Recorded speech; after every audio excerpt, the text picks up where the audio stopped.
Hello and welcome back to our signature segment, See the Stories. A few days ago, on March 8th, the international community celebrated International Women's Day. In keeping that spirit alive, today, See the Stories will focus on a topic closely related to women. Yes, of course, indeed. So our talk show today will discuss the future of global midwifery. And joining us in the studio is midwife Jamilatus Sa'diyah. Good afternoon, Mbak Mila. Hello. Welcome back Hi, to the studio. Mamila. It's so glad to have you here. Yes. Welcome to the studio. Thanks for having me. Thank you. Okay, so we will talk about the recent updates from you. So recently you had the opportunity to study at Osaka. Osaka University. Tell us about the program you joined, about study. Yes. I participated in winter school program at Osaka University. And through my university, the Ministry of Health Polytechnic Jakarta III. And during the program, we discussed about maternal and child health issues between Japan and Indonesia, including such as topics stunting, maternal and neonatal mortality. Yeah. And Osaka University is a prestigious institution established in 1931. And this university is also widely recognized, one of the best universities in the world. Yeah, so this is interesting.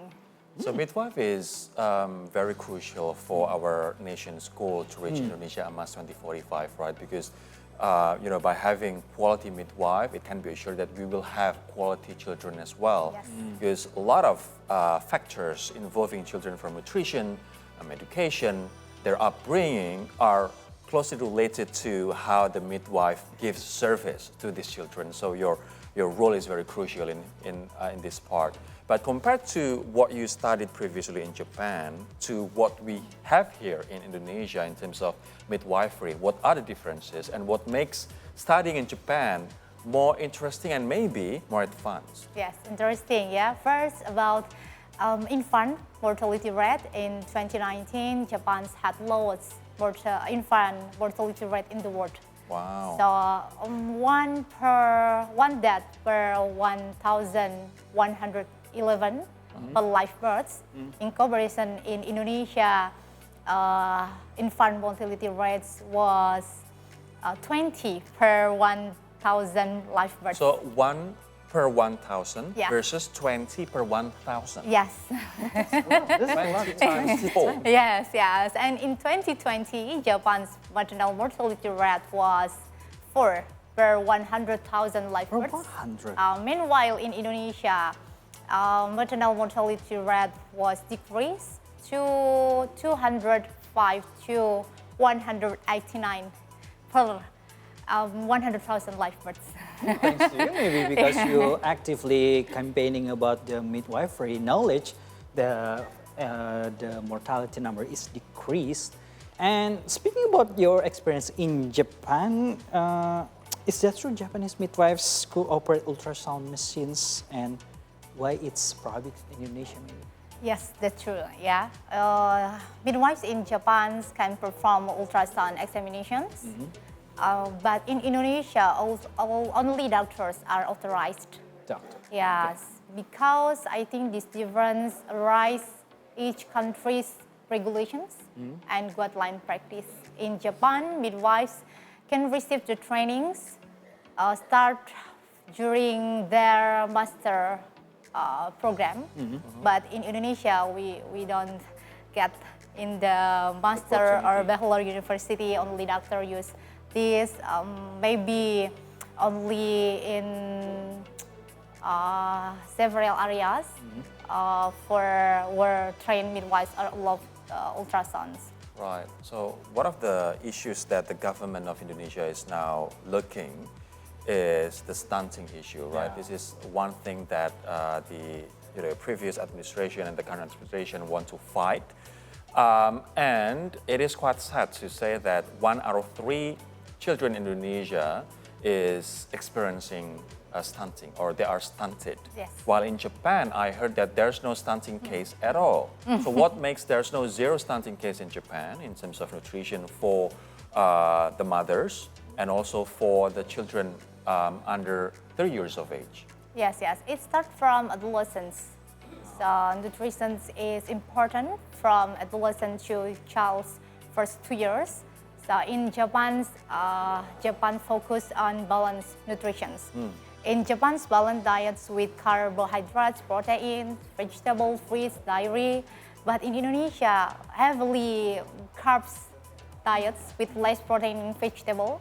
So leading Obesity. nutrient gaps, yes. And also about the nutrient intake and supplements use. Supplements? Supplements. In Japan, naturally high intake of iron, calcium, and DHA, omega-3 is from food. Right. Are from food, yeah. So these are the pictures of yes. the Japanese diet, right? Yes, Japanese diet. Ooh.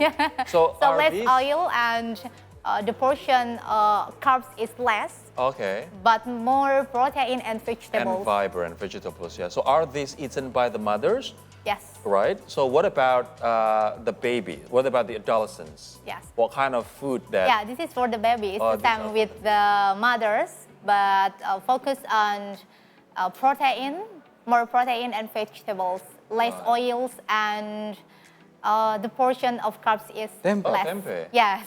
But we can all see that the carbs portion is very small, Yes. as opposed to the protein and vegetables fiber, which is bigger, right? Yes. And focus on protein from fish like salmon and prioritizing low mercury. Okay. But in Indonesia, various region maybe some areas more consume fish, but mercury awareness is lower. Yeah. So, any tips? So, I'm a father. I have a baby. And she is 3. And do you have any tips for anti-stunting food, especially for kids? She is 3, and I want this, not this, only this. So it's on her age. Yes. And this- In Japan, it starts from MPASI. In Indonesia, maybe we can call MPASI. Yeah. So the babies can see the variety of foods. We need to share about variety of foods, not only one food. So when the babies refuse one food, we can share again to the next time. Just repeat it? Yes, just repeat it. And the most important is disciplines. Okay. No, Yeah. it's no. Yeah. Eat or no. Yeah. Okay. And interesting in Japan, from elementary school or maybe in kindergarten school, they learn from books. Yeah, so a lot of books about nutrition, and they get makan gratis from their elementary. Right. Yeah, but they need to learn about the portion, about the meals. Yeah. Just only It's- give. It's interesting if we compare the free meal program in Japan and in Indonesia, because in Indonesia it is, alleged to involve corruption, right? And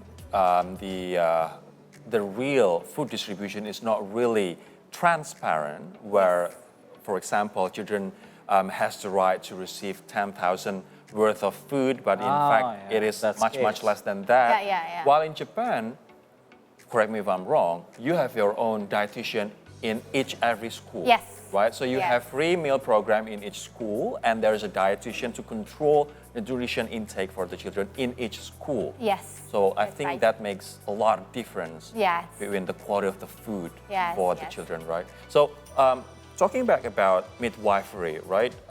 What makes Japan so interested about the midwifery landscape in Indonesia? So they bring a lot of midwives from Indonesia to the country. Yeah, I think midwives in Japan have some levels of quality and competencies.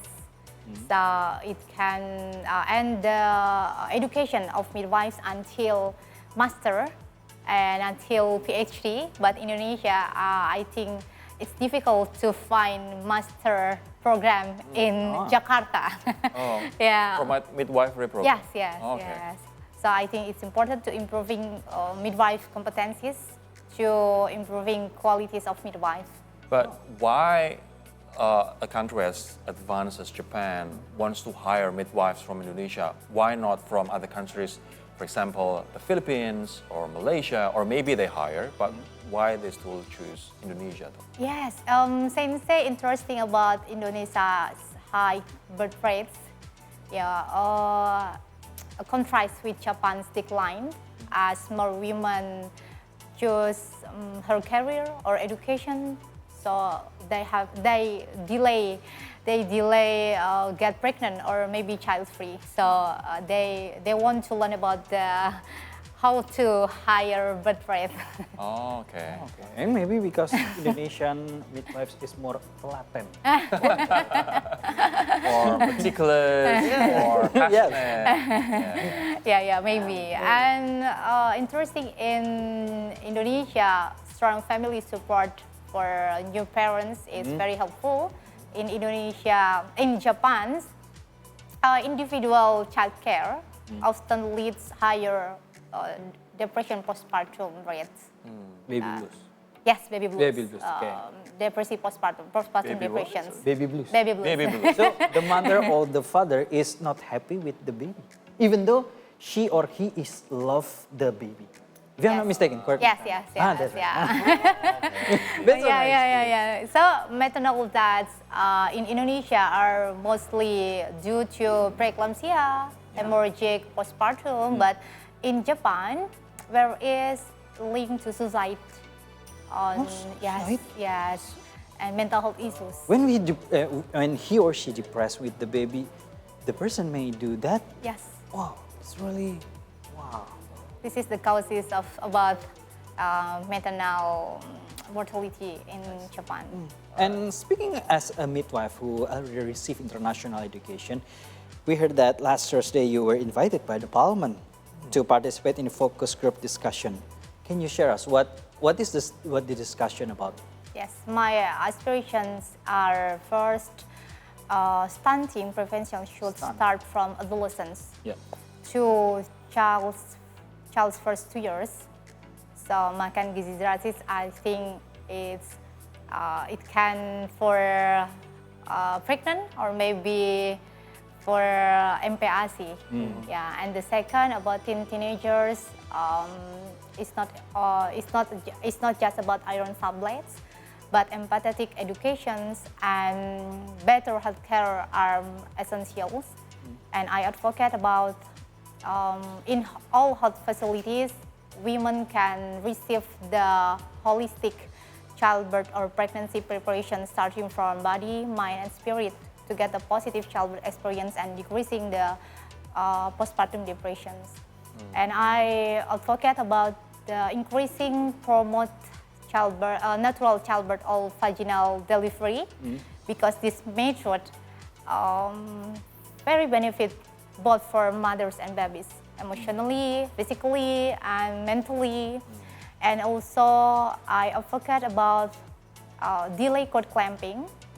This is delay cord clamping. This is cord clamp. Yeah, and World Health Organization recommendation to delay 3 until 5 minutes. Because this method can prevent After the birth. After the birth. Yeah. This method can prevent anemia and maternal and neonatal mortality. So after the birth, the baby and the Cord clamp? cord clamp, clamp. just let it be like Yes. for 3 minutes. Yes, 3 Okay. minutes. Or Nice to know. being cut off. Yes. Okay, Yeah. nice to know. Yeah, and So, then so the baby have to be outside of the womb for 3 minutes before it's being cut off and maybe, take a shower. yes, yeah. This is important because hemoglobin stem cell to baby. So this is can decreasing anemia for children's Indonesia. Yeah. Okay. And then about early initiation breastfeeding, should last maybe 1 hour skin to skin with the mothers, and within first hours. It's important for exclusive breastfeeding. Okay. Yeah, so Even the milk fertility. is not coming. Yes. Okay. Yeah, because it can be really increasing the breast milk. Okay. What about in Japan though? Is there any exclusive breast milk for the babies for how many months or years? For Japan, I think it's the same with Indonesia, 6 months for exclusive breastfeeding. But after the babies eat, the breastfeed continue until 2 years. Okay. Yes. So you combine between fluid and also breast Yes. feeding Yes, in yes. between, right? After Yeah. 6 months. Yes. All right. So this is going to be our last question, actually. So do you believe that this is also, a moment to mark the International Women's Day that fall on the 8th of March, right? So do you believe that women should have, better and higher education? And in terms of nutrition, what do you expect from women and mothers to give the best for their babies? Yeah, I advocate about women can get gender-responsive reproductive health to address gender inequality. Because, however, many women lack of autonomy of their bodies. Yeah, for the example, this is my experience for my patients. A mother is healthy and want to vaginal delivery, but the husband said, no, I'm very fear if you want to vaginal delivery, it's too risky for you. And the mothers cannot say anything. Yeah, or maybe mothers need to emergency cesarean section, but delay about the social or maybe community concern, and it can be put her life at risk. And one of my patients want to use contraception. This is the mothers of 4 children, and she want to use contraception to prevent higher pregnancies. But her husband say refuse because fearing she will become too independent. I see. Oh, okay. So yeah, so I hope women can get the right to autonomy their bodies, and I believe if you want to change the world, start from pregnant moms. So I hope women can get the educations, and when we empowering women, we can changing the world, I think. All right. So, but Jamilatus, thank you so much for Thank your you. time and your insight. Thank you very much, Mbak Mila. And those were the signature segment of See the Stories. Stay with us only on to our new show for the next entertainment news.